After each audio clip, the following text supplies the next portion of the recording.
Screens అన్ని బిజీగా ఉంటాయి కదా, క్రౌడ్ అంతా చూస్తున్నారు కాబట్టి. స్క్రీన్ 3 ఖాళీ అయింది కాబట్టి ఒకసారి చూద్దాం ఈ స్క్రీన్ ఎలా ఉంది.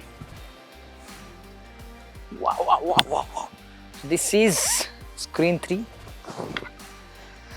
సో మీరు చాలా రిక్లైనర్ సీట్లు చూసుంటారు.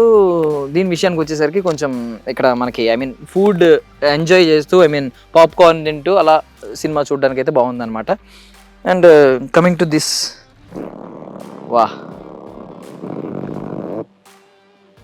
ఇఫ్ యూ వాంట్ స్లీప్, అది గోవా సముద్రంలో పడుకున్నట్టు పడుకుని మనం సినిమాని హ్యాపీగా చూడొచ్చు అనమాట. అండ్ ఇక్కడ చూసుకుంటే మీకు వైర్లెస్ ఛార్జింగ్ కూడా ప్రొవైడ్ చేశారు వీళ్ళు.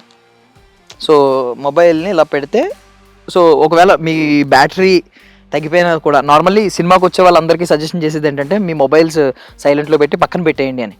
ఆ పక్కన ఎక్కడ పెట్టాలి అనేది వీళ్ళు చెప్తున్నారు అనమాట. ఇక్కడ వైర్లెస్ ఛార్జింగ్ పెట్టారు ప్రతి సీట్కి.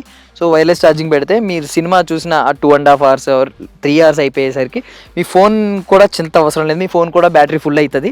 తర్వాత మీరు మీ వర్క్లో బిజీగా ఎక్కడికైనా తిరగడానికి వర్కౌట్ అవుతుంది అనమాట. నైస్, సీరియస్లీ చాలా బాగుంది ఇక్కడ ఎక్స్పీరియన్స్. అదిని సీట్ క్వాలిటీ చాలా బాగుంది. సో ఎవ్రీ సీట్ మీద మీరు ఇక్కడ చూడగలుగుతారు ఈ ఐకాన్, చెప్పాను కదా ఈ లోగోని. సో అవెంజర్స్ లోగోని తెలుగు స్టేట్స్లో బీట్ చేయడానికి ఈ లోగోని కనిపెట్టినట్టు నాకైతే అనిపిస్తుంది అనమాట. సో ఇది సెంట్రల్ నుంచి చూస్తే ఇలా ఉంది స్క్రీన్. మీకు ఏమన్నా రెగ్యులర్ మల్టీప్లెక్స్ స్క్రీన్స్తో పోలిస్తే ఇది కొంచెం మీకు డిఫరెంట్గా అనిపిస్తుందో లేదో చూసి చెప్పండి. సో కొంచెం ఆ ఫిట్టింగ్లో కావచ్చు, కొంచెం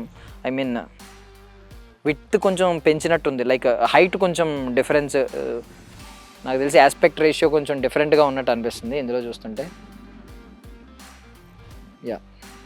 సూపర్.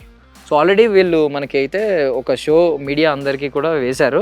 సో దానిలో చూస్తే మాత్రం లిటరల్ క్లియర్లీ ఎవ్రీ డైమెన్షన్, ఆ చివరి కూర్చున్నా, ఈ చివరి కూర్చున్నా, సెంటర్లో కూర్చున్నా, రిక్లైనర్ సీట్లో కూర్చున్నా, 360 degrees same kind of audio మనం అయితే ఎక్స్పీరియన్స్ చేయగలుగుతున్నాం అనమాట. అండ్ మీకు ఇప్పుడు లైవ్లో అయితే నేను చూపించలేను కానీ screen dual laser screen projection ఉంది కదా, సో అదైతే అద్భుతంగా ఉంది నిజంగా. బ్రైట్నెస్ అయితే చాలా డబుల్ బ్రైట్నెస్ అయితే మనకి క్లియర్లీ మనం ఎక్స్పీరియన్స్ చేయొచ్చు. So literally night scenes, horror సినిమాల్లో ఎస్పెషల్లీ వస్తూ ఉంటాయి కదా, నైట్ సీన్స్లో కూడా దెయ్యం ఎక్కడ ఉందో మనకు ముందే కనిపించేస్తుంది అన్నమాట.